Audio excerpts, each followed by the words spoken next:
Bless the Lord, oh my soul, oh my soul. Worship His holy name. Sing like never before, oh my soul. I worship Your holy name.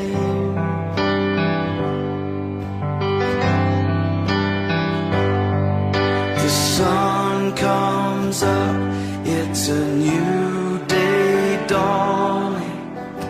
It's time to sing Your song again. Whatever may pass and whatever lies before me,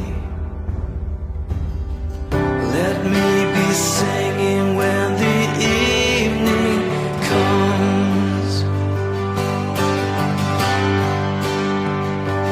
Bless the Lord, oh my soul, oh my soul. Worship His holy name. Sing like never before, oh my soul. I worship Your holy name.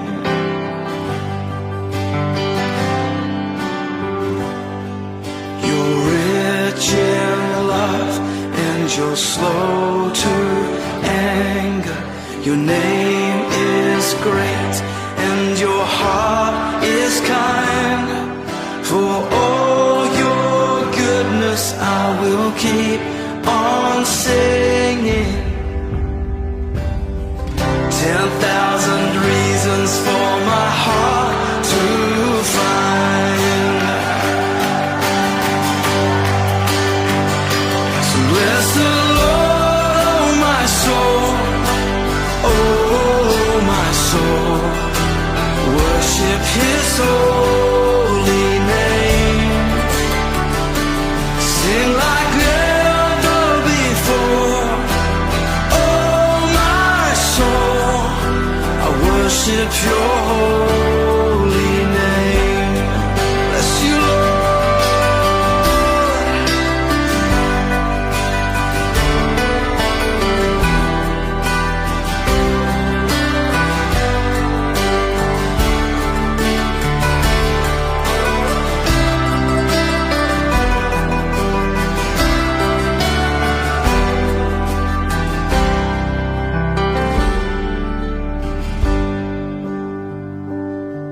And on that day when my strength is failing, the end draws near and my time has come, still my soul will sing Your praise unending. 10,000 years and then forevermore.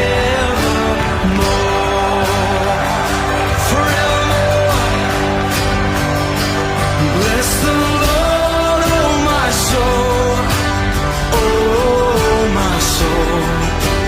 Worship His holy name. Sing like never before, oh my soul. I worship Your holy name. Come on, bless the Lord, oh my soul, oh my soul. Worship His holy name. Sing like never before, oh my soul. I worship Your holy name. Yes, I will worship Your holy name.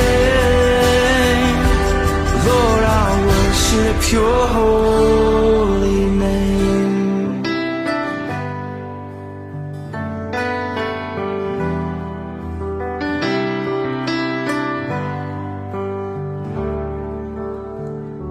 Sing like never before, oh my soul.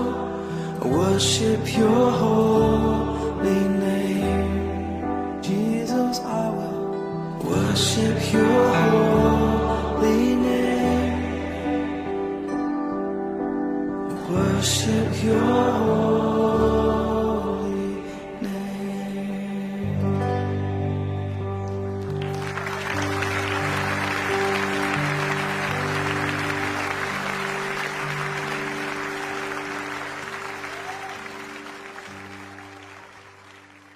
Amen. Tayo po ay pasama din tumayo para po sa ating confession of faith. Atin pong ideklara ang katotohanan ng salita po ng ating Panginoong Diyos. Basahin po natin ito ng sabay-sabay na mayroon pong pagkaunawa sa ating pong mga puso. I believe in God the Father Almighty, Creator of heaven and earth. I believe in Jesus Christ, His only Son, our Lord, who was conceived by the Holy Spirit and born of a Virgin Mary, was crucified, died, and was buried. The third day He rose again from the dead. He ascended to heaven, and is seated at the right hand of God the Father Almighty. From there, He will come to judge the living and the dead. I believe in the Holy Spirit, the Holy Universal Church, the communion of saints, the forgiveness of sins, the resurrection of the body, and the life everlasting. I believe that God's a triune God, expressed in three persons, God the Father, God the Son, and God the Holy Spirit. I believe the Holy Scripture is the Word of God. It has the final word in all matters of faith and practice. I believe the Holy Scripture is authoritative, true, without error, providentially preserved, sufficient for salvation and Christian living. Amen. Habang tayo po'y nakatayo, makibukas po sa ating teksto. Makibukas po sa Mateo chapter 11. Matthew chapter 11 verse 28 to 30. Mateo or Matthew chapter 11 verse 28 to 30. At atin po itong basahin ng sabay-sabay. Kung yan mo man ay digital Bible or actual na Bible, no? Basahin po natin ito ng sabay-sabay. Matthew chapter 11 verse 28 to 30. Verse 28, "Come to me, all you are weary and burdened, and I will give you rest. Take my yoke upon you and learn from me. For I am gentle and humble in heart, and you will find rest for your souls."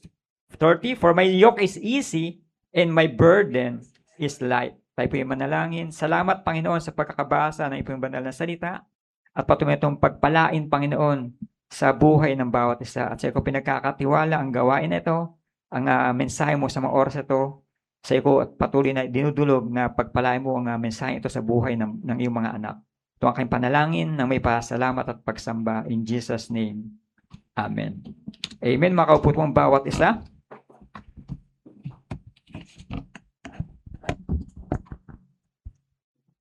Sino po rito sa kapulungan na ito na dumako ngayon sa oras na ito na mayroong mabigat na problema? No, hindi lang po problema, may mga dinadalang sakit, may mga dinadalang kahirapan, o may mga bagay na hindi maganda tayong nararanasan, no? And I'm sure, kapag tinanong natin about kung sino may problema, lahat po tayo may problema. Kung sino rin nakaranas na hindi maganda, lahat tayo ay mayroong mga naranasang hindi maganda. Lalo kapag tayo may mga sakit o may mga karamdaman at minsan nadadiagnose tayo na yung iba sabi nila kapag terminal na yung cancer na yung diagnosis o yung diagnose ay parang sabi nila na parang pinagsakluban ng langit at lupa. And I'm sure ang bawat isa rito ay may mga daladalang problema. Right? Sino walang problema? No? Lahat tayo may problema, di ba? Lahat tayo may mga kanya-kanya mga dalahin sa buhay. Lahat tayo may mga pasanin sa buhay. Pero maganda po sa mensahe ng ating Panginoon Diyos sa mga oras na ito ay meron po siyang invitasyon sa bawat isa. No? May invitasyon po sa bawat isa na yung mga problema natin ay merong kasagutan. Yung kahirapan natin ay may kasagutan. At yung mga sakit na naranasan natin ay may kasagutan. Kaya yung ating pong pag-nilay sa mga oras po ito is about the invitation. ito po isang imbitasyon po ng ating Panginoon Jesucristo sa bawat isa po na nakakaranas ng mga hindi magandang bagay sa kanyang mapang-araw-araw na pamumuhay. No? Talaga po nga mahirap po mabuhay o mamuhay sa mga oras po ngayon. Parang noon naalala ko, pag wala kang ulam, wala kang pagkain, pwede kang manghingi sa kapitbahay. No? Nahihingi pa yung kanin sa kapitbahay, nahihingi pa yung ulam, nahihingi pa yung kahit ano sa kapitbahay mo. Pero ngayon, pag naubusan ka ng asin, hindi ka pwede humingi sa kapitbahay mo. Talaga tatakbo ka sa talipapa o palengke para bumili ng asin o patis o anuman o bigas o ulam. O praise God kung may mga kapitbahay kayo na nag-o-offer sa inyo lagi ng extra ulam, no? Extra nga pagkain, no? Nagluluto sila ng extra para doon sa kapitbahay, no? Praise God. Ginagawa niyo ba 'yon? Nagluluto kayo ng extra para bigyan yung kapitbahay niyo. No? Hindi lang po para sa inyo, kundi pati yung kapitbahay niyo ay binibigyan niyo, no? It's about the invitation, no? Kaya babasahin ko muli sabi po rito. Basahin ko nga po sa Tagalog. Sabi po rito sa aklat po ni Mateo, sa verse 28, lumapit kayo sa akin, sabi ni Jesus. Kayong lahat na nahihirapan at nabibigat ang lubha sa inyong pasanin, at kayo'y bibigyan ko ng kapahingahan. Pasanin ninyo ang aking pamatok at sundin ninyo ang aking mga itinuturo sapagkat ako'y maamo at mapagkumbabang loob. Matatagpuan ninyo sa akin ang kapahingahan. Last verse. Sapagkat madaling dalhin ang aking pamatok at magaan ang pasaning ibinibigay ko sa inyo. No, ito po ay imbitasyon po ng ating Panginoon Jesucristo sa bawat isa po na nakaranas ng mga discomfort sa buhay. Maraming problema, may mga karamdaman, may mga struggle sa buhay, nai-stress. Ano pa? Pinipersecute. Yan po yung mga hindi magandang bagay na nangyari po sa ating buhay at meron pong imbitasyon ng ating Panginoon Jesucristo sa bawat isa po sa atin at maging sa mga Israelita o maging sa mga Hudyo po sa panahon po nila o yung mga mananampalataya sa panahon po nila. Ito po yung imbitasyon po ng ating Panginoong Jesucristo. Bakit ganito na yung pagkakasabi ng ating Panginoong Jesucristo na lumapit kayo sa akin? Ibig sabihin, yung panahon po nila ay talaga nakaranas din po sila ng kahirapan. From the time of Old Testament to the New Testament, before nabagit ko ito before na may mga tinatawag na silent period na hindi nangungusap ang ating Panginoong Diyos during Malakay to Matthew, na merong 430 years na silent period na tinatawag at hindi nangungusap ang ating Panginoong Diyos sa panahon po na yon. At nung dumating ang ating Panginoon Jesucristo, nung siya po ay nagkatawang tao, sa unang verses po ng Matthew, sa chapter 5 po, yung tinatawag na the Beatitude, o yung tinatawag na Sermon on the Mount. Sabi ni Jesus, blessed art thou, blessed art thou, blessed art thou. Pinagpala ang mga taong ito, pinagpala. Paano pinagpala ang isang tao? Kung ang mga ibang mga tao ay namumuhay sa kasalanan. During the silent period, kanya-kanya pong pamumuhay ang mga tao, kanya-kanya namumuhay po yung mga Hudyo, ang mga tao po noon sa panahon po nila. At wala po silang pagkilala sa Diyos. Kaya nga po, mahirap mamuhay sa panahon din po nila, hindi lang po sa panahon po natin. Kaya yung problema po natin, basic lang po yun sa problema po nila, nung sa panahon po nila. Kaya makikita po rito yung comfort na binibigay ng ating Panginoon Jesucristo sa mga taong nakakaranas ng mga kahirapan. Sila po ay under persecution. Maraming problema. Walang trabaho. Ino-oppress sila. Pinapahirapan sila ng mga namumuno. Idagdag na rin po yung mga tinatawag na religious burden na tinatawag. Na pinapatong ng mga simbahan noon sa kanila, mga iba't ibang mga uri ng mga katuruan o maling katuruan. Yung mga traditions nila, mga practice nila na idinadagdag nila doon sa kautusan ni Moses. No, kaya ganoon lamang yung compassion ng ating Panginoon Jesucristo sa mga tao po noon. Kaya kung mapapansin po natin, mabasa po natin na every time na tinitignan ni Jesus yung mga tao, sabi niya, meron siyang tinatawag na compassion. Nahabag siya o naaawa siya doon sa mga taong ito. Kasi sila ay parang mga tupang ligaw na walang nag-aalaga. Kasi sa panahon ito, no, nasabi pa natin Panginoon Kristo na meron siyang imbitasyon po sa bawat isa sa atin, no, hindi lang po sa kanila, maging sa atin po, ito pa isa pong imbitasyon po sa atin, kung paano po tayo dapat na lumalapit sa ating Panginoong Kristo. No, siya po ang nag-invite sa bawat isa. Siya po ang nag-invite sa atin.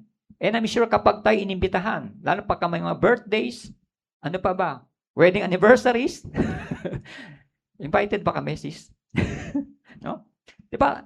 Ano ginagawa niyo kapag kayo inimbitahan? Ano pa to? Tine-turn down niyo ba? Di ba? Dumadalo tayo kapag tayo inimbitahan, kapag lalo na special yung invitation card. No? Yung mga nakaraang mga debut natin, no? Meron bang hindi pumunta dito sa nakaraang debut natin? O hindi kayo inimbitahan kaya hindi kayo pumunta? This about the invitation of our Lord Jesus Christ. Una po sabi po rito, this is about the call to come. Sabi niya, come to me, all you are weary and burdened. Come to me.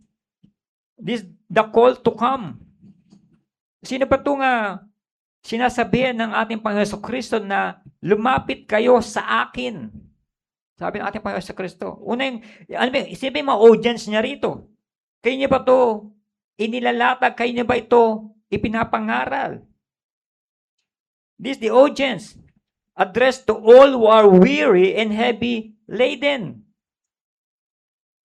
Ang sinasabi natin Panginoon Kristo, itong mga tao na nahihirapan.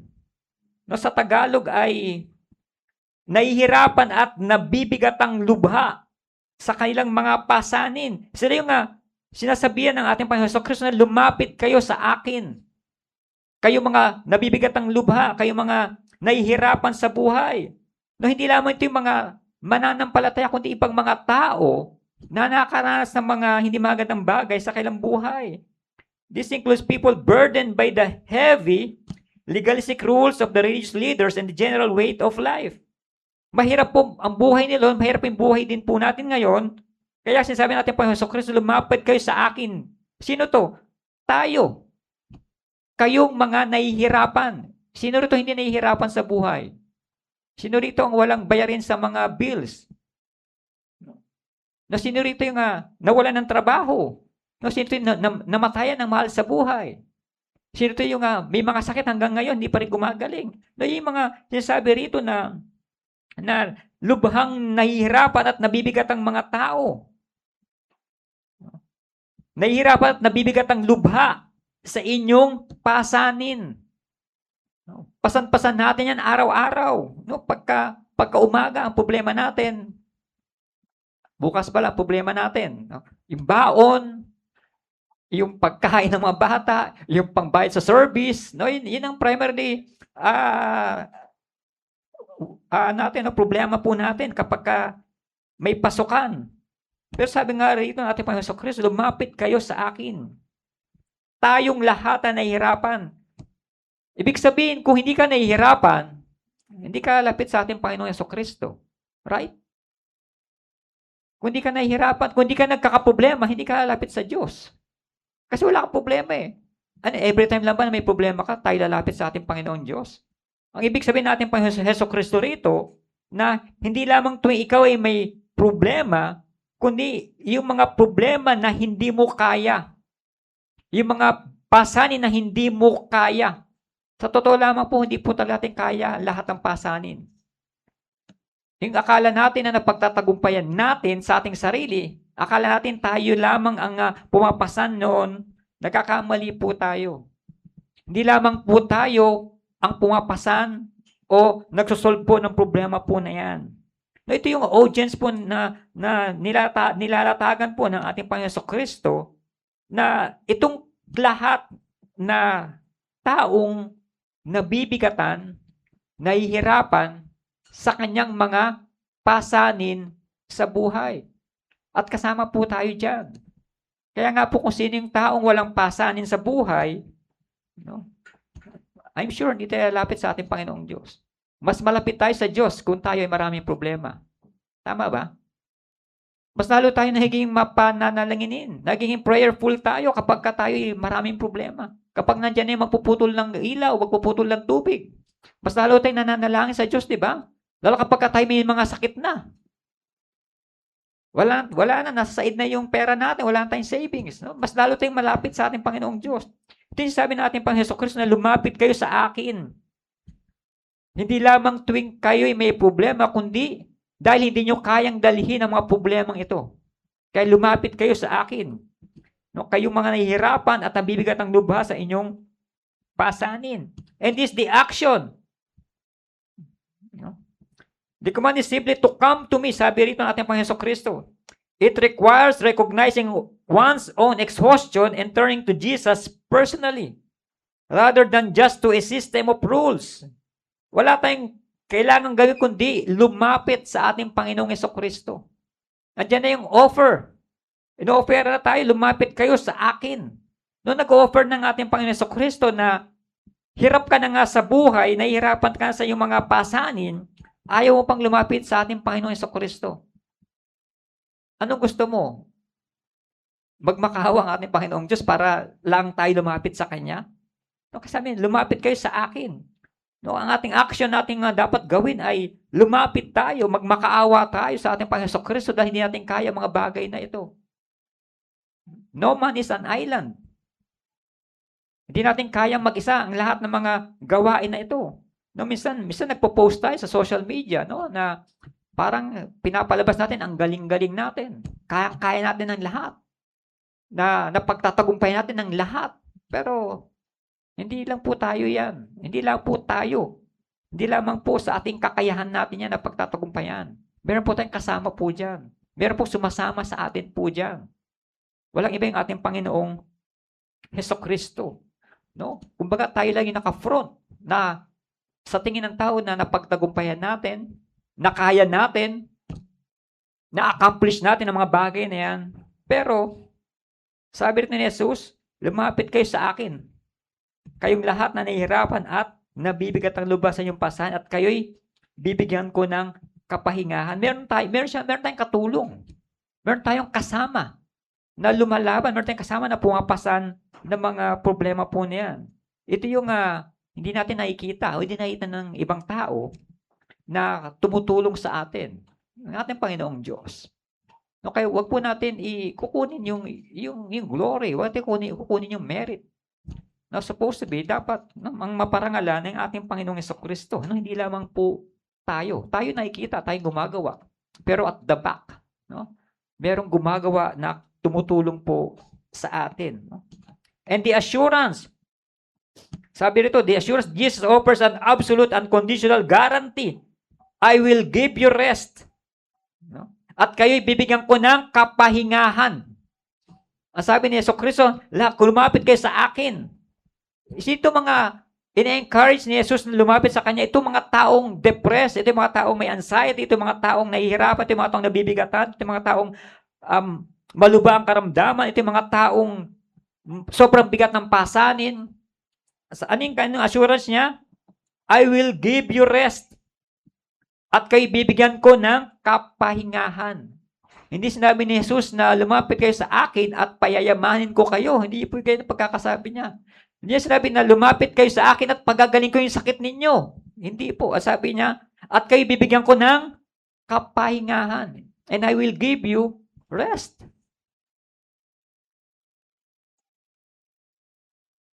Anong rest na tinutukoy po dyan? Misa sa mga prayer request po natin, yung tinatawag na peace of mind. No? Yung kapahingahan ng kaisipan, ng pag-iisip. Imagine kung nasa inyo lahat ng kayamanan ng sanlibutan. O diniliberan kayo ng 5 maleta ng 5 maleta na lang diniliber sa inyo. Ibig sabihin, mayaman na kayo, milyonaryo. Sa palagay nyo, makakatulog kayo.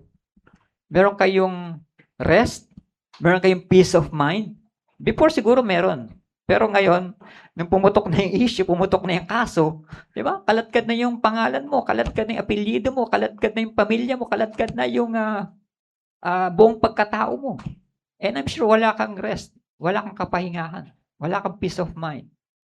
Kasi sabi ni Jesus dito, ano ibibigay niya? Ano yung assurance na ibibigay niya? At kayo ibibigyan ko ng kapahingahan. Diba, napakagandang pangako ng ating Panginoon Jesucristo, napakagandang ino-offer ng ating Panginoon Jesucristo. Unconditional guarantee. This is the assurance, I will give you rest. Kung lalapit tayo sa ating Panginoong Jesucristo, kung lalapit ka kay Kristo. Ibig sabihin, kung lalapit ka kay Kristo, ang dapat na namumuhay sa atin ngayon ay si Kristo na. Hindi na po tayo. Yung pagpapasakop natin sa ating Panginoong Jesucristo, yung tinutukoy po rito na lumapit kayo sa akin. Ibig sabihin, kung lalapit tayo sa isang tao, ina-acknowledge natin yung authority niya over us. At kung tayo lumalapit naman sa ating Panginoong Jesucristo, ino-honor natin yung authority niya over us. Hindi tayo mag-uutos, hindi tayo magde-demand, hindi tayo magkukuman. Kundi ang ating Panginoong Jesucristo, this is the call to come. Lumapit kayo sa akin, sabi ni Kristo.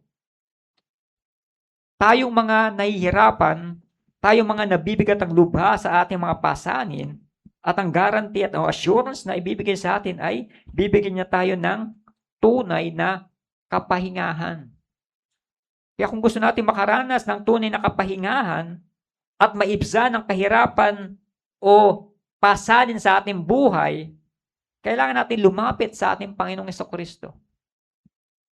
Huwag tayong magmatigas, huwag natin pairala natin pride na kaya natin ang lahat ng ito. Kaya natin lahat ng bagay. Hindi po natin kaya. Maliban na tayo tulungan ng ating Panginoong Jesucristo. This is the call to come. Sabi po ng ating Panginoon Jesucristo, lumapit kayo sa akin, kayong lahat na nahihirapan at nabibigat ang lubha sa inyong pasanin at kayo bibigyan ko ng tunay na kapahingahan. Sino rito nakatulog ng mahimbing kagabi? Sino po nakatulog ng mahimbing? Ibig sabihin, kung mahimbing po ang ating pagkakatulog, meron tayong tunay na kapahingahan. Meron tayong tinatawag na rest. Iba naman nakatulog, pero sabi nila, parang hindi mo natulog. Parang gising pa ng diwa ko, parang tulog nga ako, pero parang nagtatrabaho pa rin yung aking kaisipan. Wala kang kapahingahan kapag ganun. Wala kang tinatawag na peace of mind. Ang tulog po ay biyaya po yan ng ating Panginoong Diyos. Maraming tao ang hindi makatulog. Kailangan pa uminom ng mga gamot, may mga exercise pa ginagawa, may mga bagay pang ginagawa para lang makatulog. Kaya, praise God. Kung tayo po ay mahimbing ang tulog. Pero ang tulog po ginagawa po sa gabi. Hindi po during service. Tingnan katabi nyo, baka tulog na. Biyaya po yan ng ating Panginoon Diyos, yung tinatawag na tulog. Kaya, ipagpasalamat po natin sa ating Panginoong Diyos. Pero wag naman po during service. Medyo pigili po natin ating mga sarili. Pangalawa po, sabi po rito, sabi ng ating Panginoong Jesucristo, come to me all you weary and burden, and I will give you rest. Sa verse 29, take my yoke upon you. Take my yoke upon you. The call to take the yoke. Ano pa itong yoke na tinutukoy dito? Ito ba yung yoke ng itlog? Yoke yun, di ba? Hindi po yung tinutukoy po yung yoke. Hindi po yung ano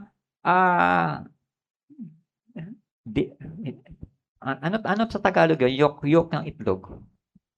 Sige nga, ano sa Tagalog po? Ano?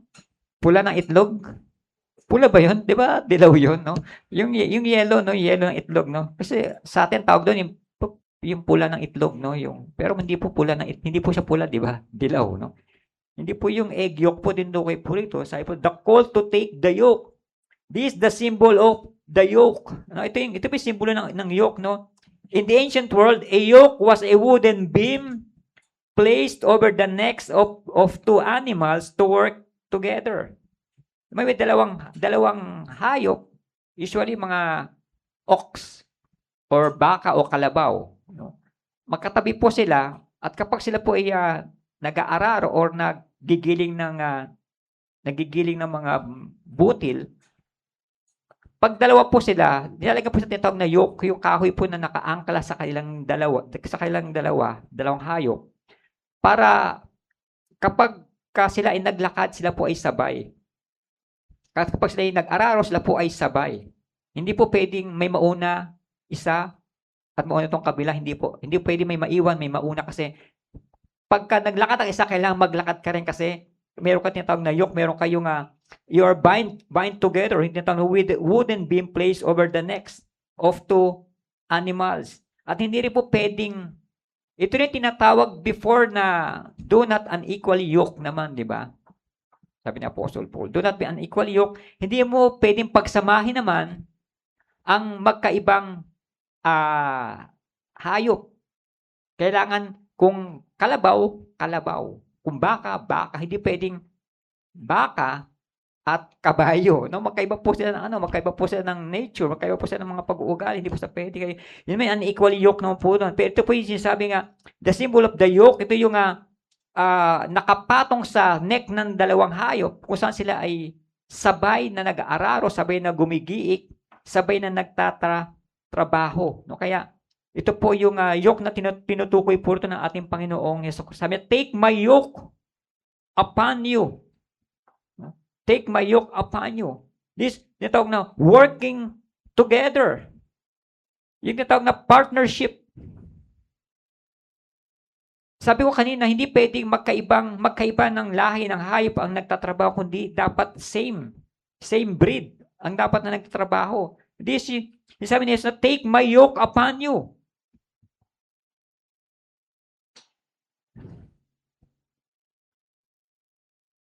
Pasanin ninyo ang aking pamatok. Pasanin. Samantalang kanina, sabi ni Jesus, lumapit ka sa akin, kayong lahat na nahihirap at nabibigat ang luba sa inyong pasanin. Tapos sabi dito sa verse 29, pasanin ninyo ang aking pamatok. Ito ba additional burden? Ito ba yung sinasabi ni Jesus dito na sa verse 28 na nabibigat ang luba sa inyong pasanin. Iba po itong pasanin na ito yung weight of life na tinutukoy, yung mga pasanin natin sa pang-araw na pamuhay. At iba naman itong pamatok o iba naman itong pasanin na ibinibigay naman ng ating Panginoon sa Kristo. Pasanin ninyo ang aking pamatok. Pasanin ninyo ang aking pamatok. Ibig sabihin ng ating Panginoon sa Kristo na nakipag-partner ako sa inyo at makipag-partner kayo sa akin. Partnership na tinatawag or working together. Instead of laboring under the crushing weight of sin or trying to earn God's favor alone, believers are invited to walk alongside with Jesus. Kaya sabi ni Jesus, pasanin ninyo ang aking pamatok, ibig sabihin, sa pagtatrabaho, hindi lamang tayo ang nag-aararo, kundi kasama natin ang ating Panginoon Jesucristo na nagtatrabaho o nag-aararo o gumigiik. Same breed. Working together. Kaya sasabi natin, Panginoon Jesucristo, hindi natin o hindi nyo kayang mag-isa na gawin ang gawain na yan. Kailangan mo ng meron kang kasama, meron kang katuwang. Remember when Adam was created, nakita ng ating Panginoong Diyos na nalulungkot si Adan. No? Kaya binigyan siya ng katulong. No, katuwang. Hindi po katulong. Hindi po katulong ang ating mga misis. No? Hindi po katulong ang ating mga esposa. No? Binigyan siya ng katuwang. Ganon din po dito. Hindi po pwedeng gumiik ang isang baka dito na empty yung isang yoke na tinatawag. Hindi po pwede. Lalaylay po yung yoke o yung pamatok, lalaylay po sa lupa at hindi po siya makakapag-araro po ng maayos. Kaya sabi ni Jesus po dito, pasanin niyo ang aking pamatok. or working together. Sabay tayong gagawa, sabay tayong magtatrabaho dahil hindi mo kayang mag-isa yan. At tutulungan kita. Kaya nga sabi ko kanina, yung mga achievements po natin, hindi po tayo lang yan. No? Meron tumutulong behind sa mga achievements po natin, sa mga nagagawa po natin. At yung ating Panginoong Jesucristo, yung ating Panginoong Diyos, nasasabi ko rito na magaang ang kanyang pamatok. No? Pasanin niyo ang aking pamatok. Dahil hindi natin kaya. At kailangan natin ang ating Panginoong Diyos. Kailangan natin si Kristo upang sabay tayong maglakad, sabay tayong mag-araro, sabay tayong mag-work sa bukid. Kaya praise God, no? Dahil tinutulungan tayo ng ating Panginoong Diyos, tinutulungan niya tayo sa mga pasanin po natin sa buhay. Tinutulungan niya po tayo sa mga kahirapan na nararanasan po natin. Tinutulungan niya po tayo sa lahat ng mga kabigatan na ating nararanasan. At lalo po sa mga pasanin po natin. Sabi po, di ba, sa verse 28, kayong lahat na nahihirapan at nabibigat ang lubha sa inyong pasanin. Sa 29, pasanin ninyo ang aking pamatok. Ibig sabihin, hindi lamang tayo nagpapasan po ng pamatok na ito, kundi kasama po natin siya na pumapasan. Kaya itong sa verse 28 na, yung mga lubhang nabibigatan sa inyong mga pasanin, itong mga lubhang nabibigatan, ito yung mga taong hindi lumalapit sa ating Panginoong Diyos. At kung tayo lumalapit sa Kanya, tayo nagmamakaw at nagpapakumbaba sa Kanya, ito yung sasabi niya na, pasanin niyo aking pamatok dahil kasama ako doon sa pumapasan niyan. Hindi ikaw lamang pumapasan niyan. Kasama mo ako, sabi ng ating Panginoong Jesucristo. Kaya lahat ng mga pasanin mo, kahirapan mo, o kabigatan ng inyong buhay, kasama mo ako dyan. Na hindi lamang ikaw yan, kundi ako ay kasama mo, pumapasan ng mga bagay po na yan. Nararanasan niyo po ba na every time na nagkakaproblema tayo, nagkakaroon ng struggle sa buhay, and every time naman na lumalapit tayo sa ating Panginoong Jesucristo, na-experience po ba natin na gumagaang yung ating pasanin, gumagaang yung ating mga problema, gumagaang yung ating mga nararamdaman? Ito eksaktong sinasabi ng ating Panginoong Jesucristo. Every time na lumalapit tayo sa Kanya, gumagaang yung mga pasanin po natin sa ating pang-araw-araw na pamumuhay. Dahil kasama na natin siya doon sa mga problema po natin at sa lahat ng mga pasanin po natin sa ating buhay. At nawa ay patuloy po nating nararanasan. At patuloy nating pinapasan yung pamatok ng ating Panginoong Jesucristo. At pangatlo po, sabi po, at sundin ninyo ang aking mga itinuturo. Hindi lang po doon natatapos yun na pasanin ninyo ang aking pamatok at sundin ninyo ang aking mga itinuturo. No, kaya kung titingnan po natin, tatlong sugnay po yan. No? Clause na tinatawag. Clause ay tatlong sugnay. Yung come, take, and learn. Sabi po rito,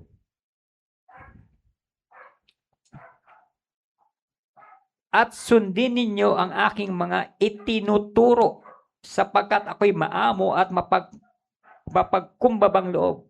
Matatagpuan ninyo sa akin ang kapahingahan sapagkat madaling dalhin ang aking pamatok at magaan ang pasaning ibinibigay ko sa inyo. It is the call to learn. At yung panawagan natin Panginoon Jesucristo na tayo ay dapat na natututo. Tayo dapat na sumusunod. Saan daw? Sa kanyang mga itinuturo. Bilang ating tagapagturo, ang ating Panginoon Jesucristo, the teacher. Jesus described himself as gentle and humble in heart. Sabi niya po rito, sapagkat ako'y maamo at mapagkumbabang loob. Unlike yung mga harsh na mga Pariseyo and mga Saduceyo, isa rin po mga religious group po na to. Ito mga Sadducees and Pharisees, isa sila sa mga religious group na nagpapahirap sa mga tao. Sila yung mga religious group na nagdagdag na napakaraming mga kautusan. Hundreds, no? Mga hundreds na law na dapat nilang gawin. Dinagdag po nila yan. Kaya burden po sa kanila yung pagsunod po. Kaya kapag kayo isang reliyon sa panahon po nila, ay kailangan mo sundin ang 600 plus na kautusan po nila. Kasama na rin po yan, sinasabi lang, kailangan mo maghugas ng kamay bago kumain. Diba? Sabi ng mga Pariseo kay Jesus, bakit mo inahayaan yung mga alagad mo na kumain na hindi naghuhugas ng kamay? No, kasama po yan, no, sa mga batas po o tradition o practices po nila na nagpapahirap po sa mga tao.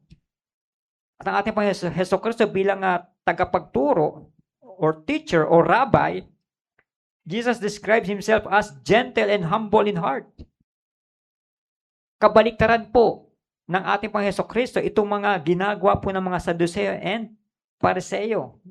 Demanding religious elite. His leadership is approachable and loving. Okay, the call to learn. Sabi po rito, sundin ninyo ang aking mga itinuturo. Ano yung mga katuruan itinuturo sa atin na ating Panginoon Hesukristo? Saan po matatagpuan yung mga katuruan na itinuturo niya na sinasabi niya po rito na sundin ang kanyang mga itinuturo? Ibig sabihin, itinuturo, hindi po itinuro. Hindi po ito nagtatapos. Kundi patuloy po tayong tinuturuan ng ating Panginoon Hesukristo. Na matatagpo po natin sa hawak po ninyo, yung mga Bibliang hawak po ninyo. Yung mga katuruan po ng ating Panginoong Hesukristo. And then the result. Ano yung resulta po ito? By learning from His nature and His ways, believers find inward peace and rest for their souls, which is deeper than mere physical sleep. This is the result. Sabi po natin Panginoon Hesukristo, matatagpuan ninyo sa akin ang kapahingahan. Sa pagsunod sa ating Panginoon Hesukristo, matatagpuan daw natin sa kanyang tunay na kapahingahan. Sa verse 30, sapagkat madaling dalhin ang aking pamatok at magaan ang pasaning ibinibigay ko sa inyo. Tignan po niyo sa verse 30. Sapagkat madaling dalhin ang aking pamatok. Ano yung pamatok to? Ito yung yoke na tinutukoy ko kanina na working together with our Lord Jesus Christ. At magaan ang pasaning ibinibigay ko sa inyo. Matatapos ba yung pasanin natin? Based dito sa ating sa context, at magaan ang pasaning ibinibigay ko sa inyo. Hindi po ibinigay na pag natapos ay tapos na, kundi ibinibigay, progressive po ito. Araw-araw may ibinibigay sa ating mga pasanin. Hindi po matatapos ang pasanin natin habang narito po tayo sa lupa. Pero ang kagandahan po nito, sabi po ni Jesus, sapagkat madaling dalhin ang aking pamatok at matatagpuan natin sa Kanya sa pamamagitan ng pagdadala ng pamatok na ito, sa pamamagitan ng pagdadala ng mga pasaning ito, matatagpuan natin sa Kanya ang tunay na kapahingahan. Yan po yung resulta po nung pagsunod po natin sa Kanyang mga itinuturo. Kaya yung mapasanin po natin sa buhay, hindi po talaga matatapos po yan.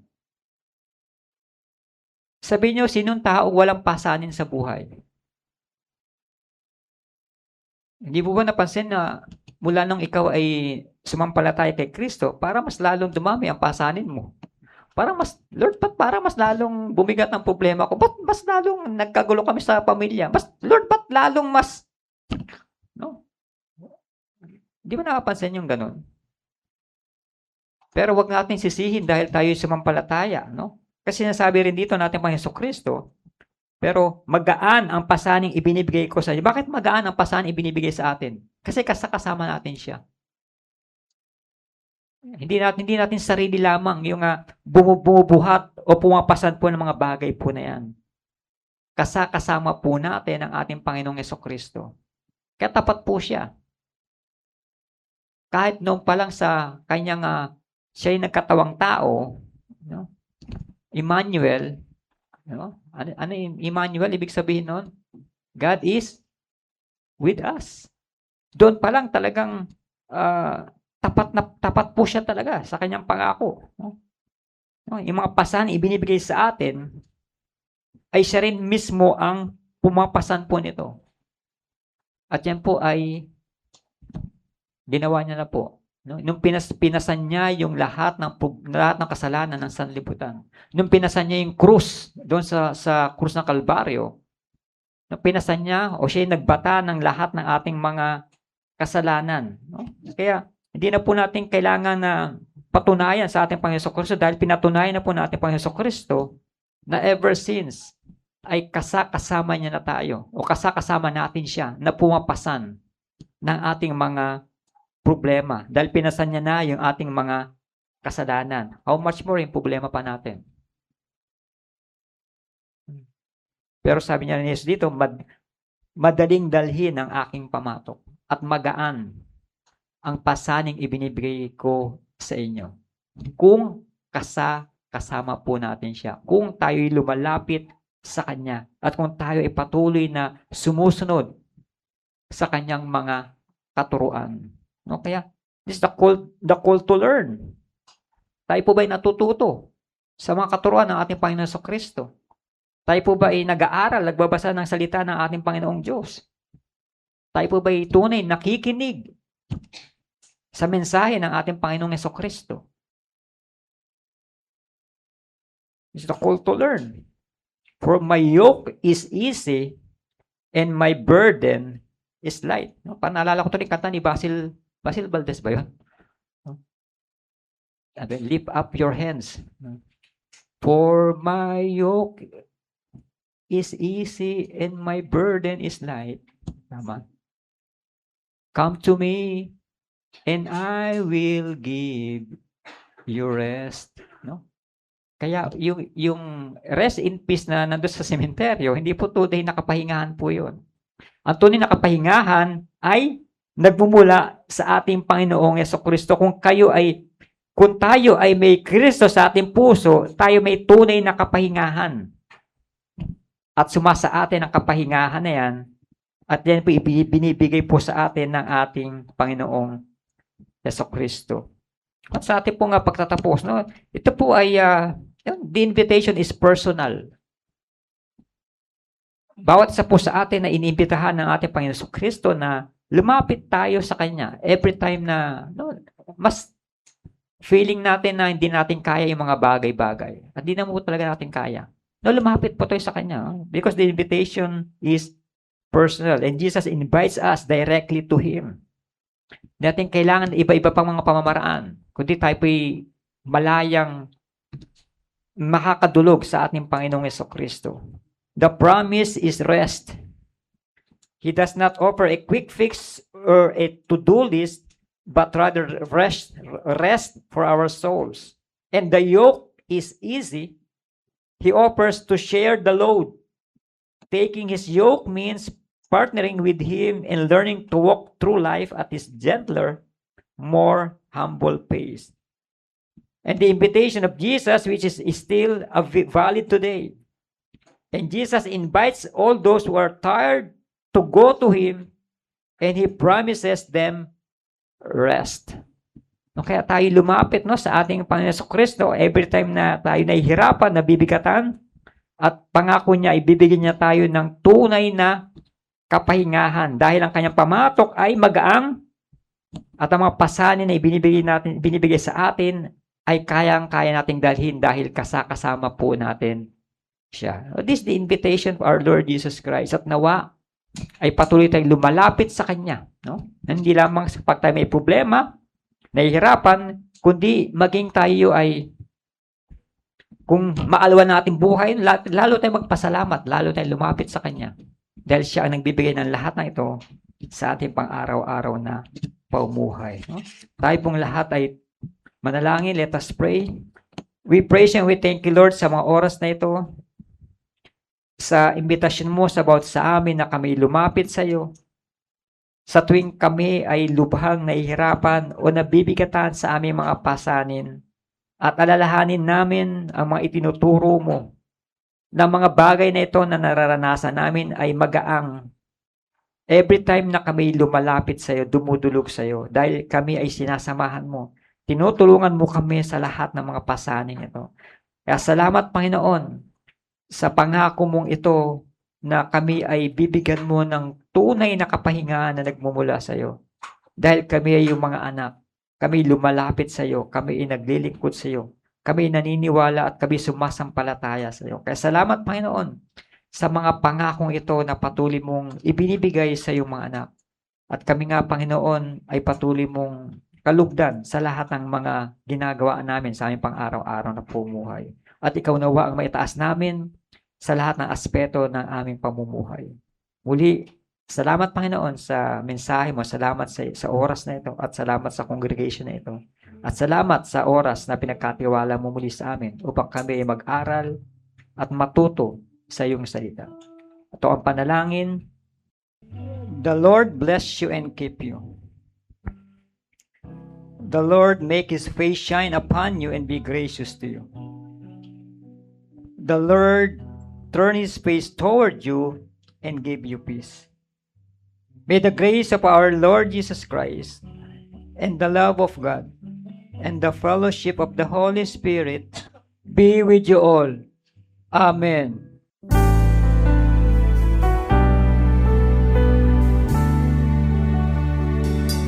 In Christ alone will I glory, though I could pride myself in battles won. For I've been blessed beyond measure, and by His strength alone I overcome.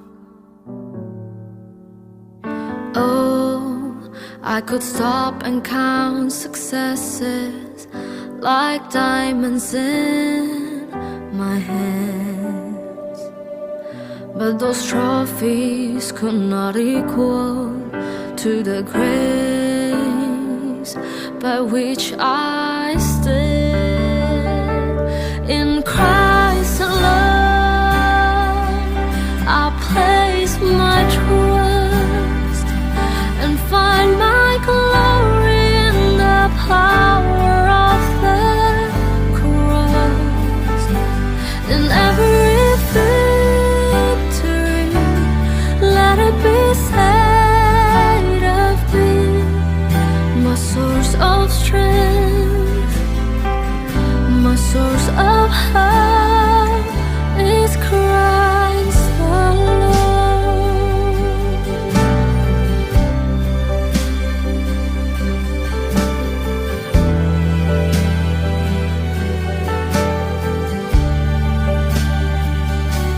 In Christ alone do I glory, for only by His grace I am redeemed. For only His tender mercy could reach beyond my weakness to my need. And now I seek no greater honor than just to know Him more, and to count my gains but losses to the glory